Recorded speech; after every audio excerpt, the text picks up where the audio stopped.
Hi hello friends, இன்றைக்கி வெண்டைக்காய் மசாலா கறி எப்படி பண்ணலான்னு பார்க்கலாம். ஒரு பேன் எடுத்து வச்சுட்டு ஆன் பண்ணிவிட்டு ஸ்டவ் ஆன் பண்ணிட்டு அதில் ஆயில் வந்து நல்லெண்ணெய் ஒரு 4 ஸ்பூன் ஊற்றிக்கோங்க. வெண்டைக்காய் வந்து ஒரு 1/4 கிலோ எடுத்திருக்கேன். அதை நல்லா வாஷ் பண்ணிவிட்டு அதை நல்லா துடைச்சிட்டு கொஞ்சம் பெரிய சைஸில் கட் பண்ணி போட்டிருக்கேன். பாருங்கள், நல்ல அந்த ஆயிலில் போட்டுட்டு ஒரு டேபிள் சால்ட் போட்டுக்கோங்க. அது நல்லா போட்டு நல்லா வதக்குங்க. வதக்கிட்டு நல்லா அப்பப்போ மூடி போட்டு அதை திறந்து பார்த்துக்கங்க.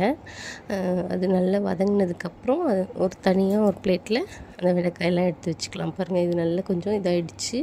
இந்த ஸ்டேஜில் நீங்கள் வந்து வேற ஒரு பிளேட்டில் எடுத்து வச்சுக்கோங்க. அந்த வெண்டைக்காயை பாருங்கள் வதங்கிடுச்சு. எடுத்து வச்சுட்டு அதே பேனில் கொஞ்சம் ஆயில் ஊற்றிட்டு ஒரு 3 ஸ்பூன் ஊற்றிட்டு கடுகு 1 ஸ்பூன், சீரகம் 1 ஸ்பூன் போட்டுக்கோங்க. பெரிய வெங்காயம் நான் பொடியாக நறுக்குனது 2 போட்டிருக்கேன். அதுக்கப்புறம் மஞ்சத்தூள் 1 ஸ்பூன், மிளகாத்தூள் 1 ஸ்பூன், குழம்பு மிளகாய்த்தூள் ஒரு 2 ஸ்பூன், அப்புறம் சீரகத்தூள் வந்து ஒரு 1/2 ஸ்பூன், இதெல்லாம் போட்டுக்கோங்க. போட்டு நல்லா வதக்கிக்கோங்க. பாருங்கள், வதக்கிட்டு கல்லுப்பு வந்து இதில் ஒரு 1/2 ஸ்பூன் போட்டுக்கோங்க.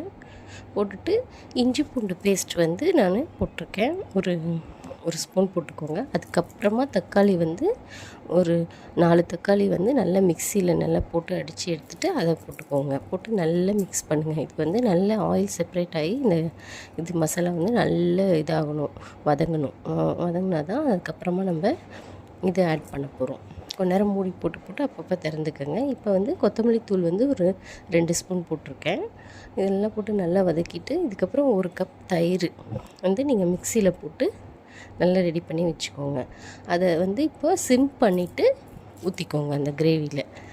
சிம் பண்ணிட்டு இல்லைன்னா தயிர் திரிஞ்சிரும். அதனால் நீங்கள் நல்லா கெட்டி தயிரை 1 கப் எடுத்துகிட்டு சின்ன கப்பில் மிக்சியில் போட்டு அதில் ஊற்றிடுங்க. நல்ல மசாலா நல்லா இதாகணும்.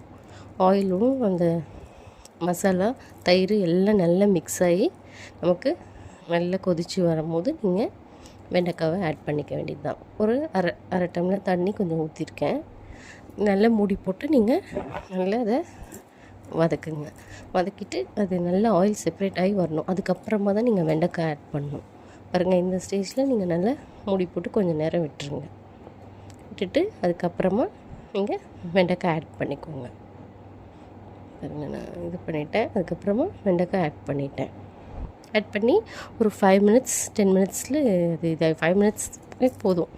நல்லா மூடி போட்டுட்டு நீங்கள் அந்த இது பண்ணிங்கன்னா நல்லா வதங்கிடும். நல்ல கிரேவி வந்து நல்லா உங்களுக்கு ஆயிலெலாம் செப்பரேட் ஆகி மேலே வந்துடும். ரொம்பவே சூப்பராக இருக்கும். அதுக்கப்புறம் நீங்கள் வந்து கொத்தமல்லி தழை கொஞ்சம் தூவிக்கோங்க.